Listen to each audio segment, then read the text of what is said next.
In this video, you're going to learn all about nutrition for obesity. Here's what you can expect to cover.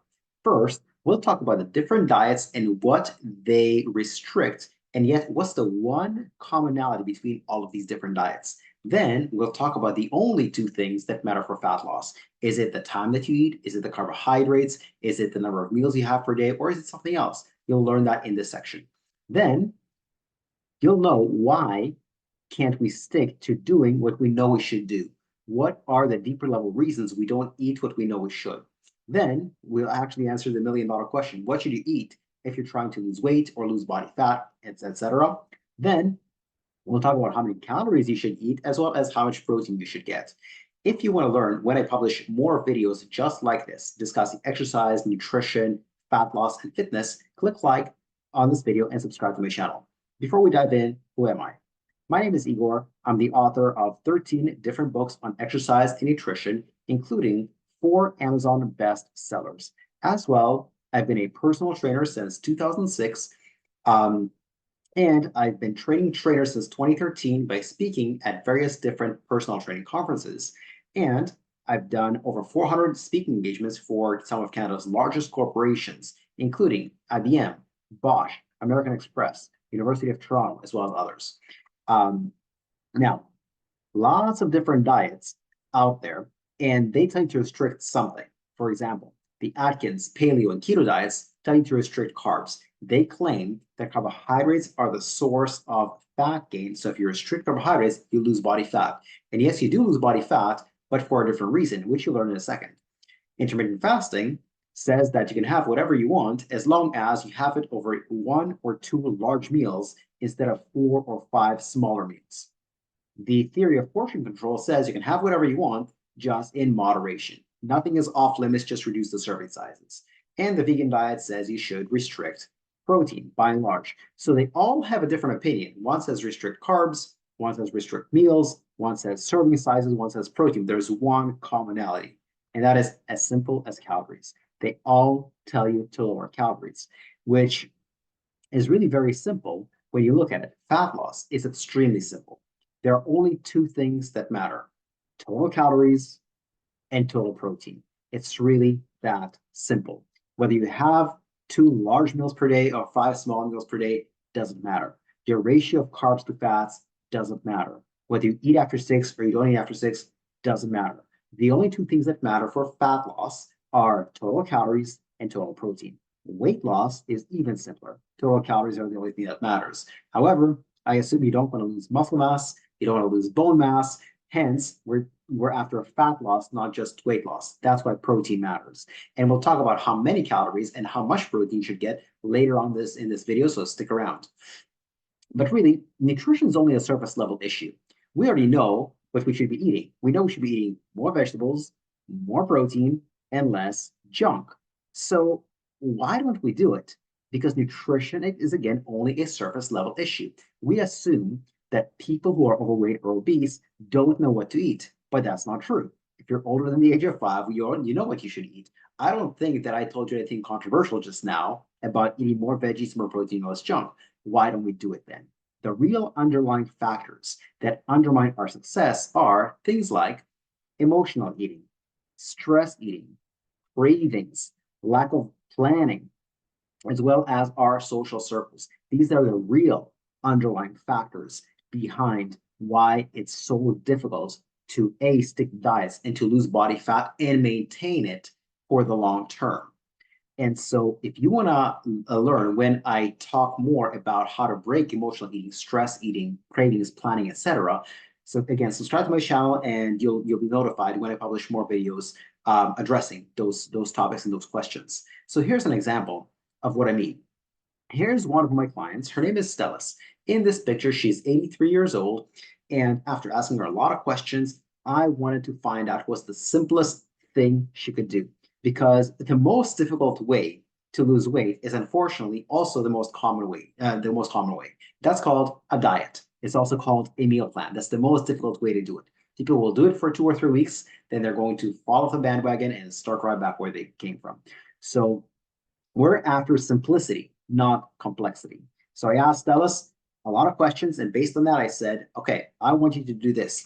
All I want you to do is have one serving of protein with each meal. I didn't tell her anything else. I didn't tell her what kind of protein. Um, I didn't tell her you should eat more vegetables, you should eat less junk, you should eat this many times a day. I didn't say any of that stuff. All I said is one serving of protein with each meal. She did that and nothing else and lost 14 pounds. Of course, because she restricted calories as a result of eating more protein. It made her fuller longer, so she ate less naturally. She lost 14 pounds, but she wanted to lose six more. And this wasn't cutting it all the way. So we had her keep this one, and then we added an additional strategy.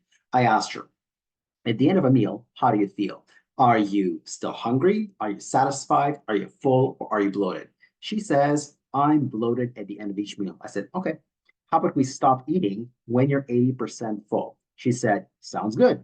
And again, I didn't tell her eat more protein, eat more veggies, eat less junk. I just said stop eating at 80%. You want to have a chocolate cake? Go ahead, but stop at 80%. You want a pizza? Go ahead, stop at 80%. And that's all it took for her to lose 6 additional pounds for a total of 20. These two simple things. Here's another example. One of my other clients, her name is Miriam. Miriam was a very, very busy lady working 3 jobs at the same time while raising a rambunctious 2-year-old and supporting her husband who wasn't working at that time. And so I asked her to do this simple strategy. Before you sit down to eat, rate your hunger and your fullness on a -10 to a +10 scale. If you're between -10 and 0, you're hungry.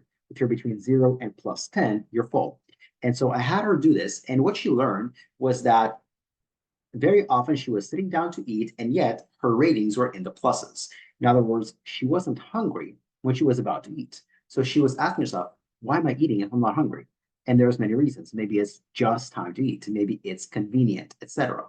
So then she understood that she should probably wait till she's hungry. And she did, and she started eating when hungry. As a result, she lost 15 pounds in 12 weeks.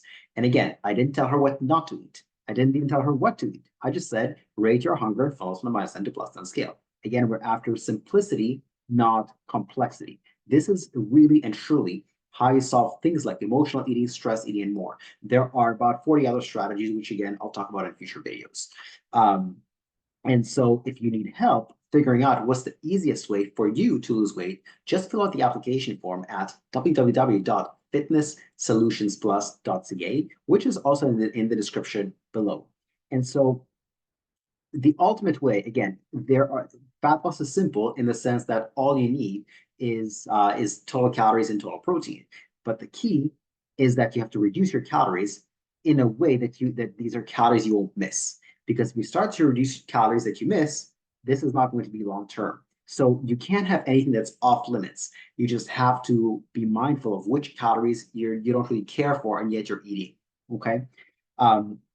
Now, if you're wondering, should I reduce carbs? Is that the devil? Should I reduce sugar? Is that the devil? Well, none of them are the devil for reasons that I elaborate on in this video about what's the real reason behind fat gain, which again is in the description below as well as on your screen right now. So if you're wondering, bottom line, I know calories and protein are the most important, but what should I eat?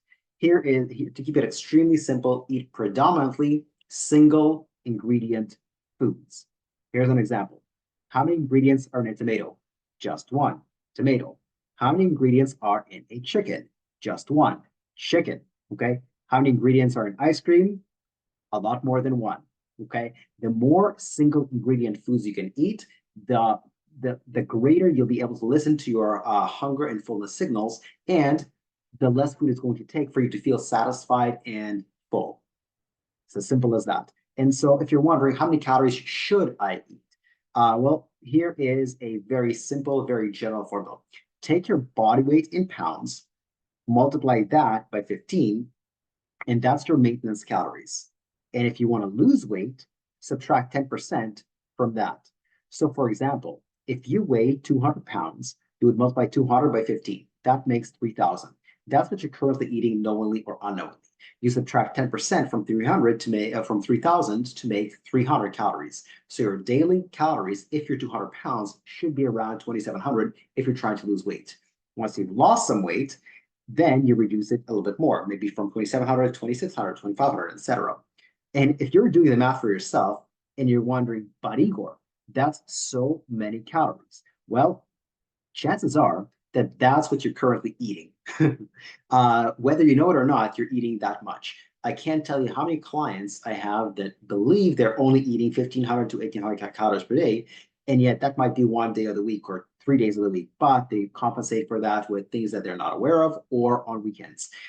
In another video, I talk about why you're not losing weight despite a caloric restriction. That's on your screen right now, as well as in the description below. So if you're really curious, check that out and the real math behind what's going on with the calories. And if you're wondering, how much protein should I eat? Well, I've talked about this thoroughly in other videos, but here's the table. Your protein requirements depend on one, your activity levels. Are you sedentary? Are you doing cardio only? Are you doing strength training only? Are you combining the two? Are you under 60 or over 60? And your body weight. So use this chart. You can pause this video to help you figure out how much protein you should be getting. Or if you don't feel like doing arithmetic, I have a protein calculator on my website at this link, www.fitnesssolutionsplus.ca/protein. The calculator is free. If you just plug in your weight and activity levels, it'll as well as your age, it'll tell you how much protein you should be getting. Okay, also in the description below. And if you're wondering, what are the best protein sources? Where should I get my protein? I categorize protein sources into 3 different categories. There is what I call grade A protein, which are the best protein sources. These are things that have 30 grams per serving or more. There's also grade B protein, which is 10 to 30 grams, and grade C protein, which is under 10 grams. So here are examples of grade A protein. Tuna, protein powder, shrimps, beef, chicken, all have more than 30 grams of protein per serving. Grade B protein, examples would be chickpeas. They have about 12 to 14 grams per serving. Greek yogurt, also 12 to 14 grams. Lentils, 16 to 18 grams. Beans, 12 to 14 grams of protein per cup. And grade C protein. These are things that people often say is a good protein source, but it is absolutely not because of vegan propaganda. Most cheeses are not a great protein source. They have protein, but the question is how much protein. And one slice of cheese has between 5 and 6 grams of protein. One egg has about 6 grams of protein. A glass of milk is about 9 grams. There's not a single vegetable that's high in protein. And nuts are not that high in protein at about 5 or 6 grams per handful. So not great sources of protein. If you're wondering, what about this food or what about that food? Again, that's on the protein calculator, which is in the description below. If you like this video, click like and subscribe.